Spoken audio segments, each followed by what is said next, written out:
Tem muita gente me escrevendo, dizendo que está com bastante dificuldade de ler esse livro aqui, As Meninas, de Lígia Fagundes Telles. E eu entendo perfeitamente essa dificuldade, porque a forma de narrar essa história é muito original, muito diferente daquelas formas com que as pessoas estão acostumadas, né, a ler os livros.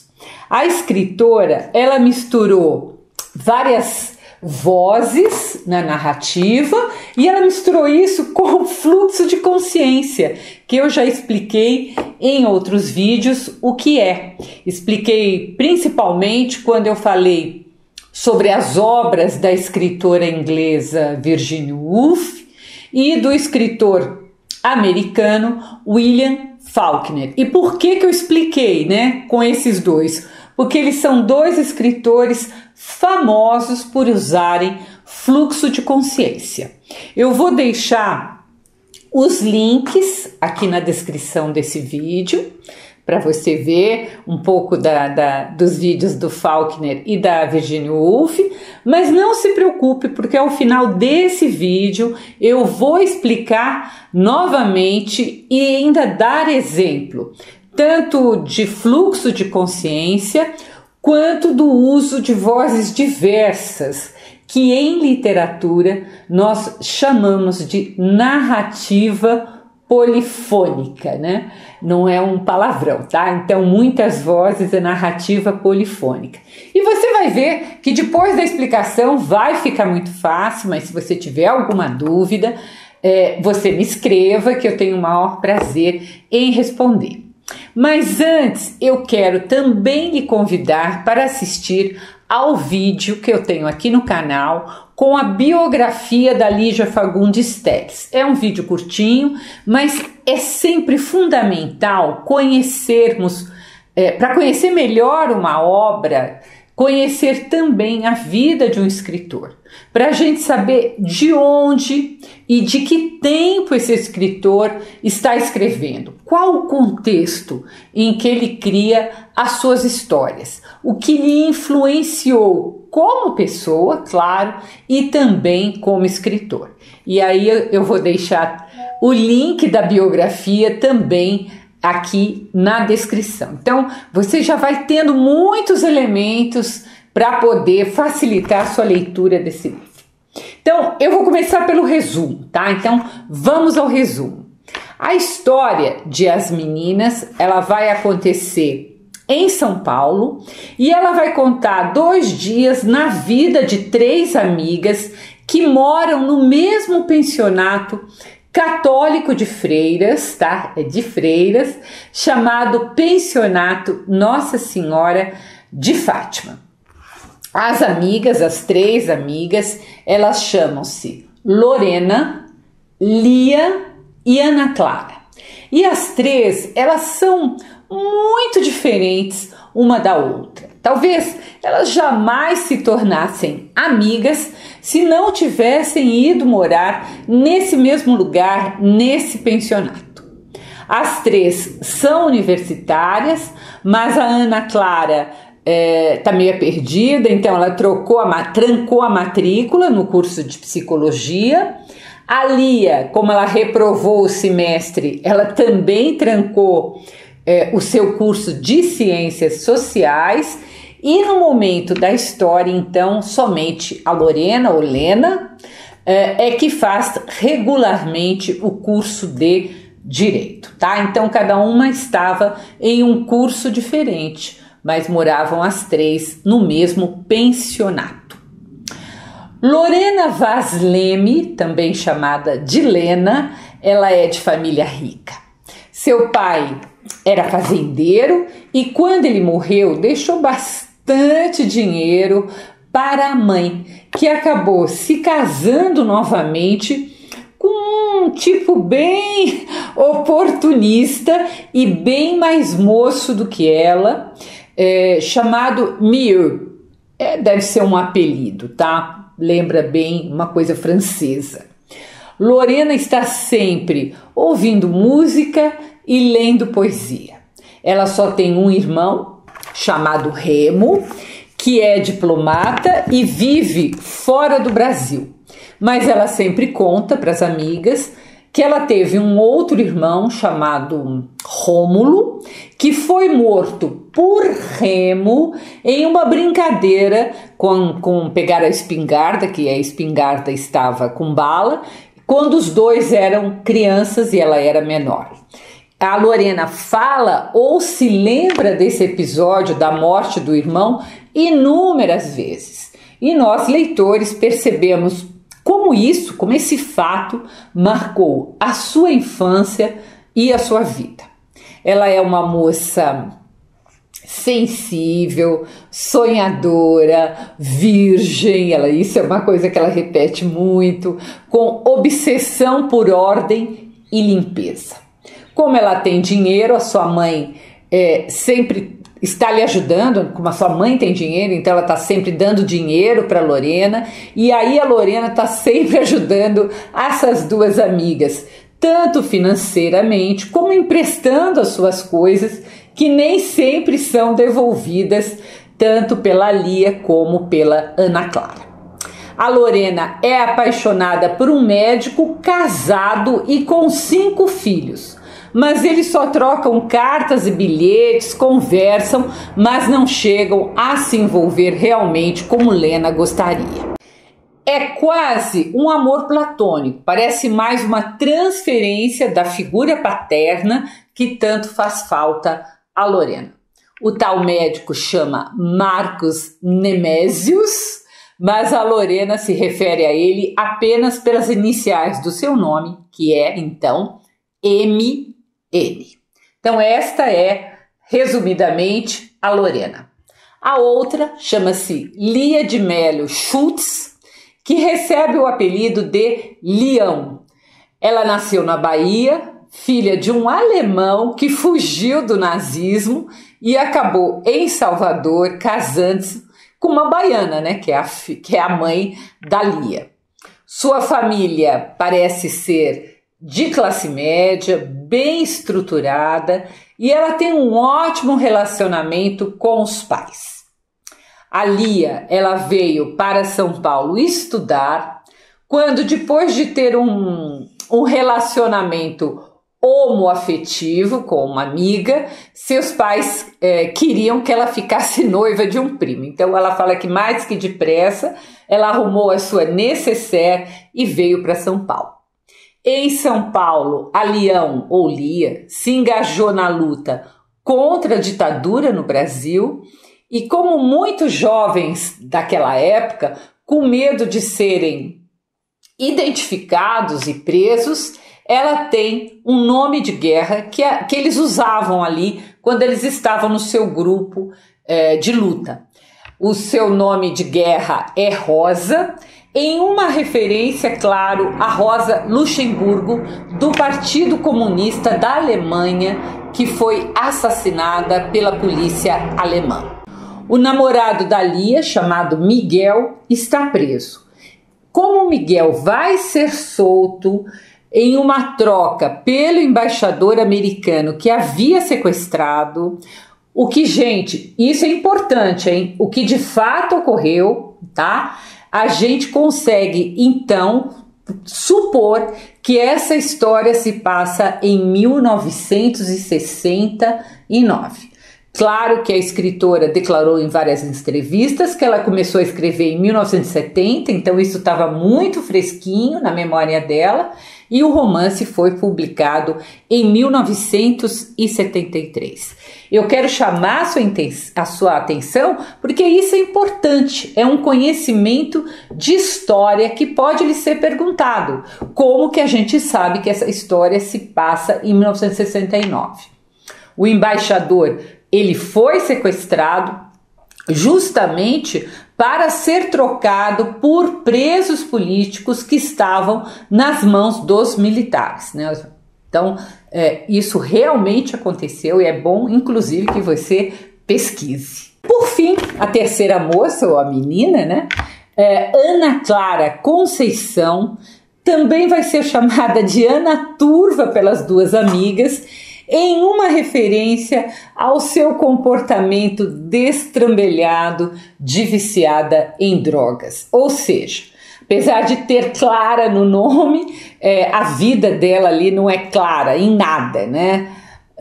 Ana Clara é muito bonita e tornou-se modelo, mas as drogas, o uso massivo de drogas, estão lhe tirando tudo. Ela tem um namorado traficante que um dia foi rico, chamado Max, mas ela sempre fala que ela está noiva de outro que é muito, muito rico e com quem ela pretende se casar no ano que vem. Max chama a Ana Clara carinhosamente de pomba ou de coelha, principalmente quando ambos estão drogados. A Ana Clara vive prometendo a si própria e aos outros, às amigas e principalmente a Madre Alix, que é a diretora do pensionato, que gosta muito dela, né? Que vai largar as drogas, que vai se casar com esse milionário, que o ano que vem vai ser tudo muito diferente, ela vai voltar a estudar. Como todo viciado, ela diz que ela para com as drogas quando quiser. A gente ouve muito essa história de gente viciada, né? A gente sabe que isso não é verdade. Quem é viciado precisa de ajuda, né? Ajuda médica, ajuda psicológica. É muito difícil, quase impossível parar sozinho depois de um certo momento do vício.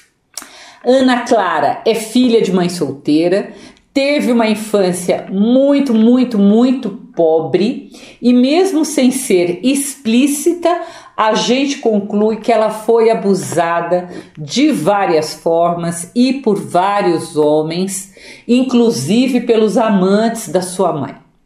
Durante a narrativa, como ela está sempre meio drogada, então as coisas meio que se misturam, aparecem vários flashes da sua vida passada, principalmente um dentista que ela ia quando criança e por quem ela tem verdadeira ojeriza, tá? Bem, essas são as três e aqui eu já quero chamar a sua atenção para algumas coisas que são importantes e não podem ser notadas. Perceba que cada uma dessas jovens, dessas meninas, vem de uma classe social diferente e de uma realidade diferente. Então você vai ter classe alta, classe média e classe baixa.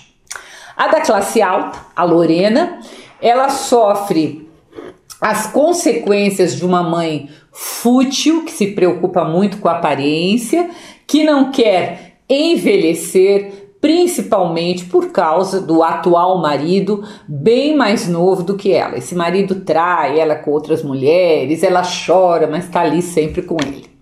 Essa mãe cobre então a Lorena de presentes e de dinheiro para compensar não ser a mãe presente e amiga que deveria ser. Então, essa é a Lorena. A Leão vem de um lar feliz, uma típica família classe média, mas claro, gente, com valores burgueses, né? Tanto é que ficou assustada com a relação homoafetiva que ela teve. E então ali ela se sentia até sufocada por tanto amor e com a distância e comparando seus pais com outros pais de amigos que ela conhece, ela vai dando então o devido valor aos seus pais. E Ana Clara, que é a pobre, filha de mãe solteira, como eu já disse, que jamais conheceu o pai, só os amantes violentos de sua mãe e que comeu o pão que o diabo amassou na infância e na adolescência. Então nós vamos ter uma representante de cada classe social, de uma origem muito diferente uma da outra.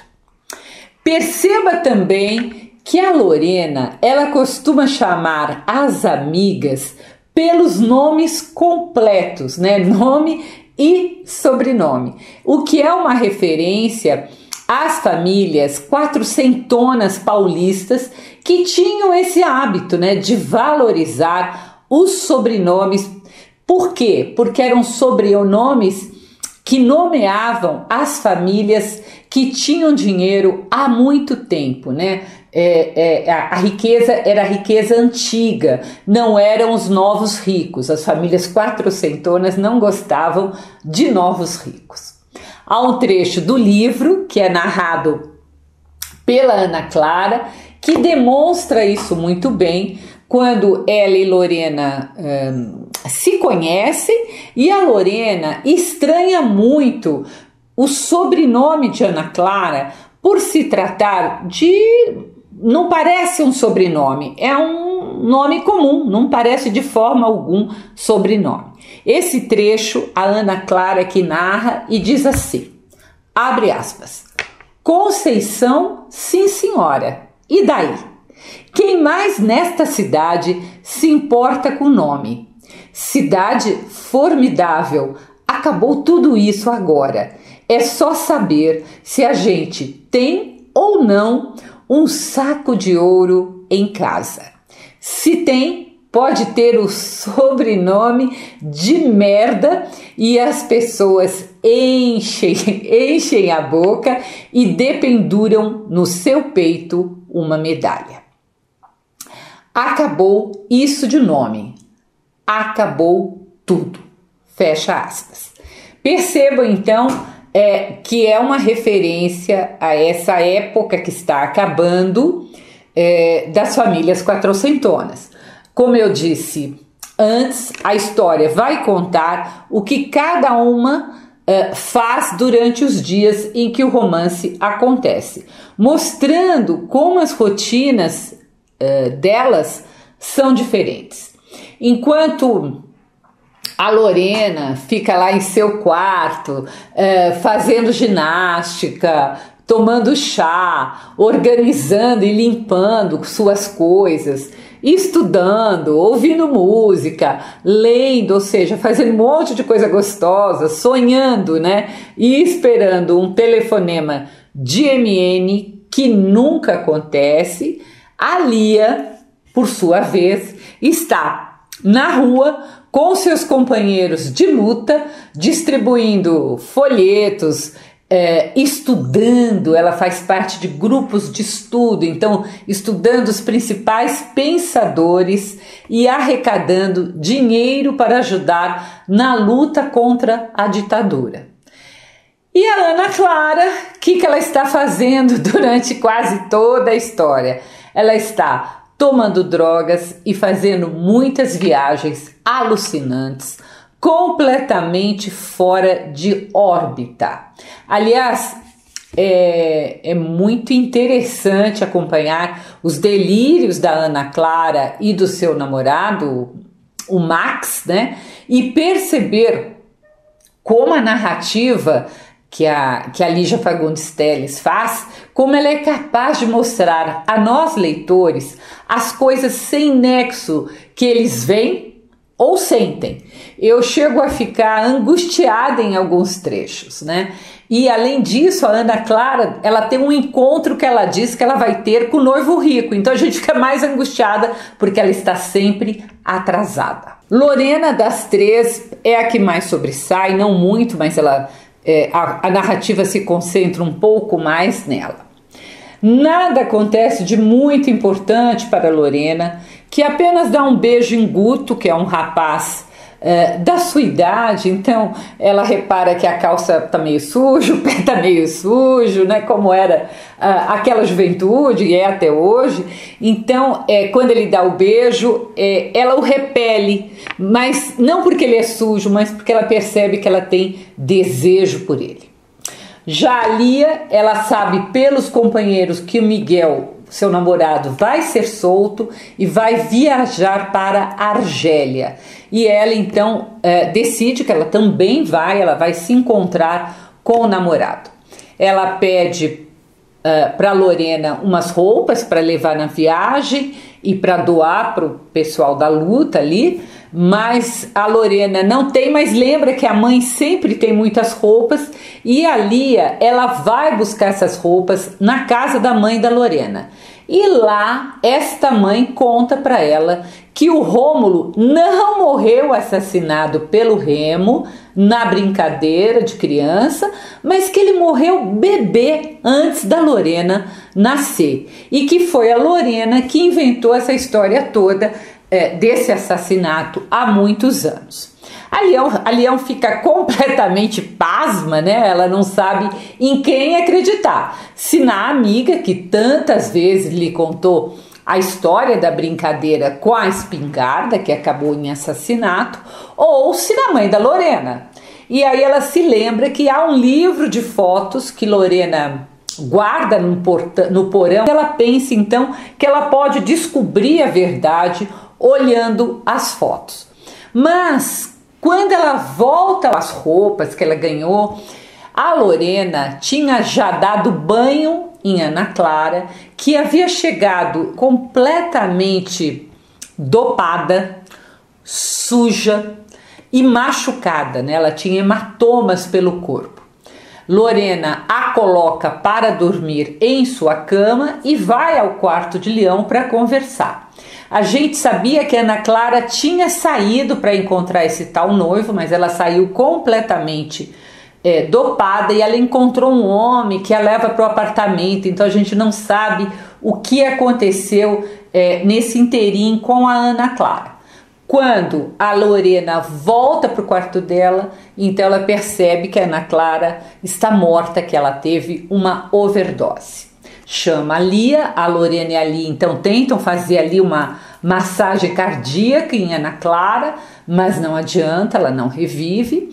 E a Lorena, ela sabe que a Ana Clara não pode ser encontrada ali com overdose para complicar as freiras. Então, apesar de ser para nós uma loucura essa cena, mas a Lorena, ela veste uma roupa bonita, ela já tinha dado banho, veste uma roupa bonita na Ana Clara, maqueia a Ana Clara inteira, e ela e a Lia põem no carro a Ana Clara e levam para uma praça, deixam ela num banco com uma bolsa para que ela possa ser identificada, e a polícia então acharia ela ali. E a história acaba.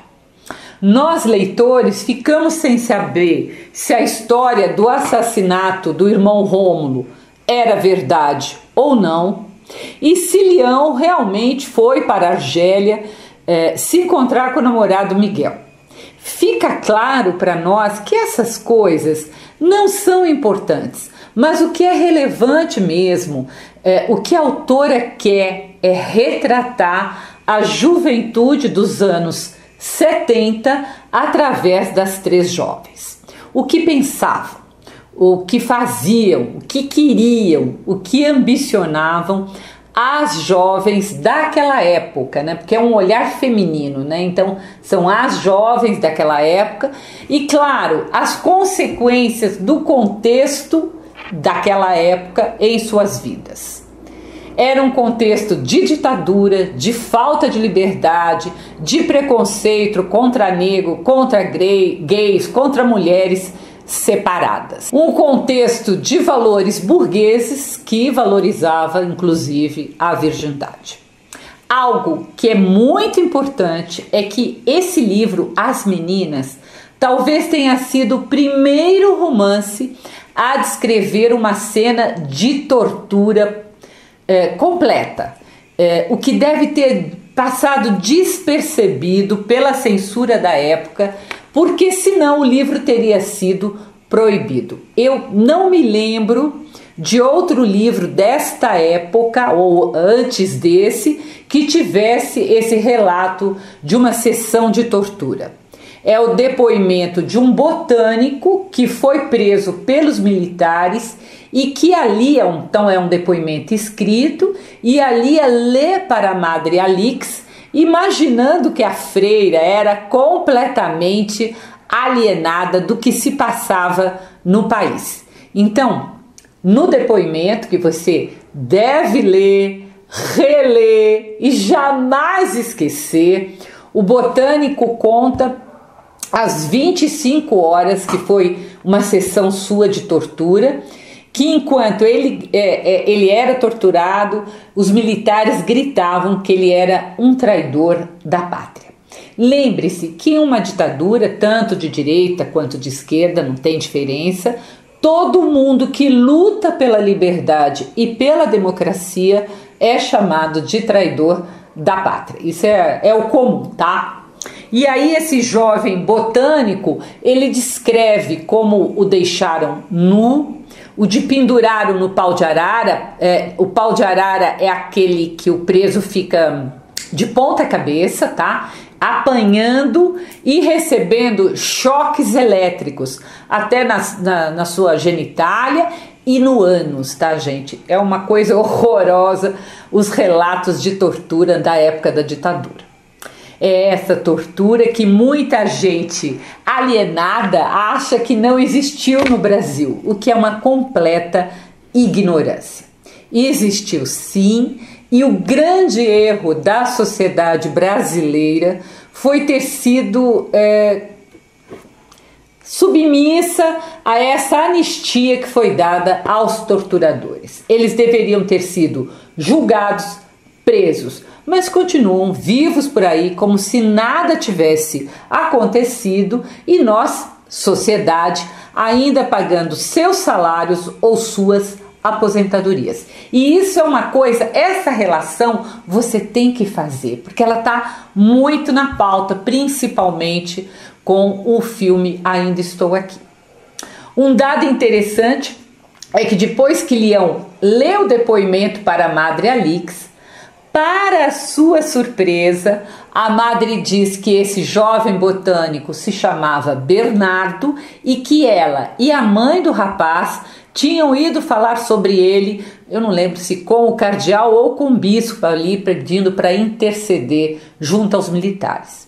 E isso mostrava que a madre estava muito mais engajada na luta pelos direitos humanos do que a Leão poderia imaginar. E aqui eu quero acrescentar, para quem não sabe, que a Igreja Católica, num primeiro momento, ela apoiou o golpe, como quase toda a sociedade, mas depois, quando ela percebeu o que estava acontecendo, ela vai trabalhar nos bastidores pelos direitos humanos e graças ao Dom Paulo Evaristo Arnes, que idealizou o projeto Nunca Mais, foram coletados centenas de documentos que provam a violação constante dos direitos humanos durante a ditadura. Aí as pessoas perguntam, mas por que esse projeto é importante? Porque é preciso ter provas, é preciso ter esses documentos para que esse período negro não seja esquecido e não volte a se repetir. E que quando alguém falar que não houve tortura no Brasil, a gente tem ali os documentos para provar. Há um trecho em que Lia fala para Lorena sobre os padres que se engajaram na luta contra a ditadura, assim como os jovens, e mostra o idealismo desses jovens e desses padres nessa luta. Abre aspas. Ação, Lena, que contemplação já tivemos demais. Sair por aí, falar até secar o cuspe, andar até o osso furar a pele, levar xingos, porta na cara, pedradas e continuar sem desfalecimento, continuar no meio da incompreensão, da hostilidade, continuar até a morte. Fecha aspas. Eu acho lindo esse trecho, acho que é tão bonito esse idealismo de tanta gente que lutou contra a ditadura no Brasil. Agora vamos entender então a forma de narrar. O romance ele é narrado em primeira pessoa pelas três personagens. A narrativa então ela vai se alternando sem qualquer aviso, o que muitas vezes nos obriga a reler alguma passagem para entender quem está falando, porque às vezes é um, de repente muda para outra. Isso é muito rico porque nos permite ter a visão das três meninas e também o que elas pensam uma das outras. Além disso, além dessas três vozes, que aparecem, de vez em quando entra um narrador em terceira pessoa para fazer alguma costura que ficaria estranha se fosse em primeira pessoa. Então você percebe, veja, há muitas vozes narrando a história. E é o que eu falei antes, é o que nós chamamos então de narrativa polifônica ou romance polifônico. Lembrando, né, que poli significa muitos, tá? Então, o polifônico é bastante usado para música, mas também é usado para literatura. Quer um exemplo de polifonia? Tem um trecho em que a narradora, em primeira pessoa, é a Lia. Ela diz, abre aspas, está tudo atrasado, lista de coisas para providenciar ainda hoje. E aqui estou em divagações metafísicas, vendo Lorena se exibir na sua malha preta. Fecha aspas. E aí, poucas linhas abaixo, entra um narrador em terceira pessoa que diz, abre aspas, Lorena acompanhou-a até a porta. E essas transições, gente, muitas vezes abruptas, como eu disse antes, não é apenas então da primeira para a terceira ou vice-versa, da terceira para a primeira, mas também lembre-se da primeira pessoa de uma jovem para a primeira pessoa de outra jovem. Não há regra, tá? Essas transições de narrador, elas acontecem aleatoriamente. Então, além da polifonia, como a narrativa não é linear, ou seja, ela não conta um fato simplesmente, mas mistura fatos no presente, com memórias do passado, com reflexões e também com percepções sensoriais, como um cheiro, um som, uma sensação de frio, de enjoo, e isso é o que nós chamamos então de fluxo de consciência, quando a narrativa mostra tudo isso, tá? Se você refletir um pouco, prestar atenção nos seus pensamentos, você vai perceber que a gente pensa exatamente desta forma. Nós misturamos tudo em nossa mente. Nossos pensamentos, até quando a gente está conversando com outra pessoa, nossos pensamentos, eles não vêm em caixinhas separadas. Às vezes nós estamos contando uma história, aí nós lembramos de algo que a gente nem fala, nós pensamos em algo diferente, sentimos algo e tudo isso é um emaranhado, tá? E esta forma de escrever, essa forma de narrar, ela exige muito talento, mas que consegue um efeito bastante interessante de desvendar a história e os personagens aos poucos, tá? Então é como se a gente entrasse na mente dos personagens e o personagem não te conta tudo, né? Ele vai te dando flashes do que ele pensa, do que ele passou e assim por diante. Há um trecho do livro que Lorena está pensando em MN, na esposa de MN e na filha, e que ilustra bem o fluxo de consciência para você entender melhor. Abre aspas. É a Lorena falando, pensando, sei lá. Se emagrecesse mais 1 quilo, ficaria com a idade de Beatrizinha, uns 9 anos e meio. E MN com a mulher e peitos de encher as mãos. Megera, bruxa, sussurrou ela, fechando os olhos. Sacudiu a cabeça. Cabecelha poluída, pensou. E correu até a gaveta onde guardava o incenso, nada como um pouco de Jaipur Rose, que eu acho que é o nome do incenso, tá, gente? Jaipur Rose, para purificar o ambiente.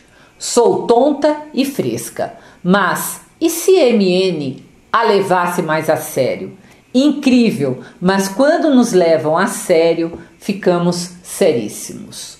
Aspirou até o fundo a fumaça com seu perfume de rosas, um perfume antiquíssimo.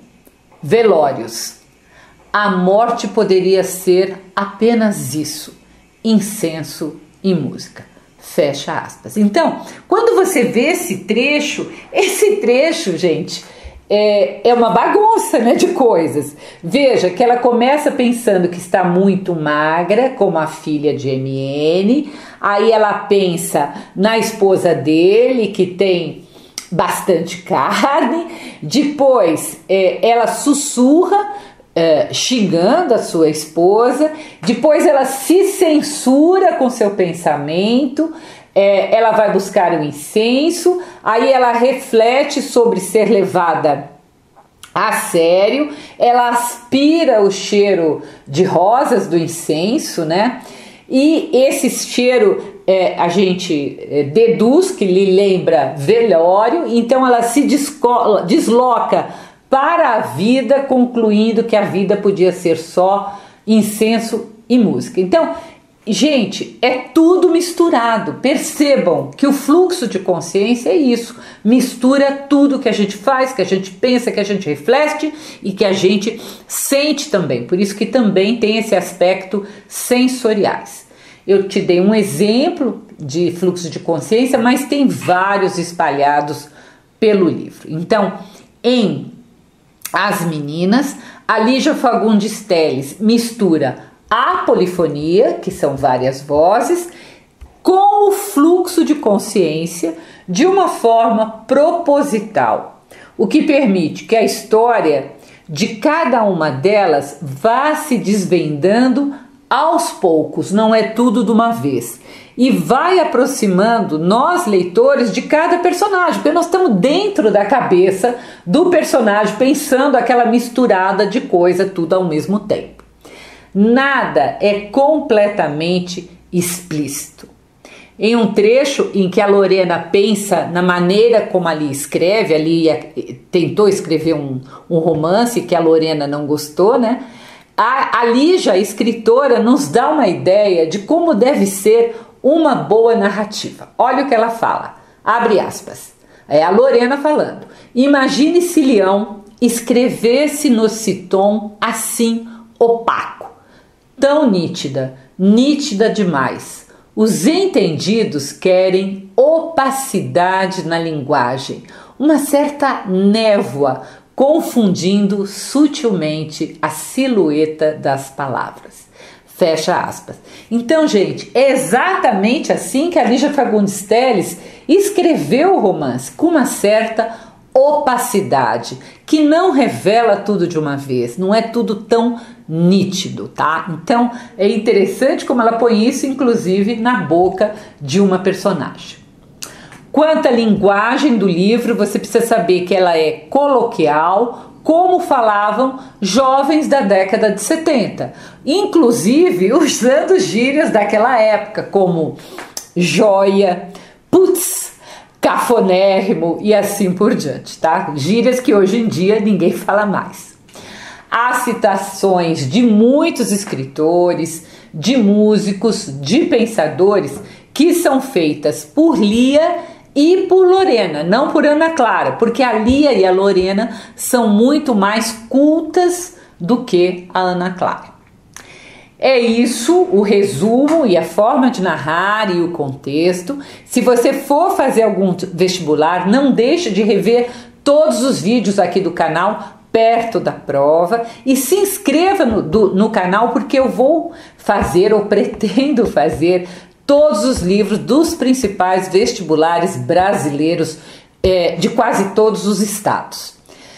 Se você quiser conhecer minhas crônicas, eu as publico todas as terças-feiras no meu site www.miriambevilacqua.com.br e, por favor, não deixe seu like, seu comentário e compartilhe esse vídeo com quem precisa também. Até o próximo post.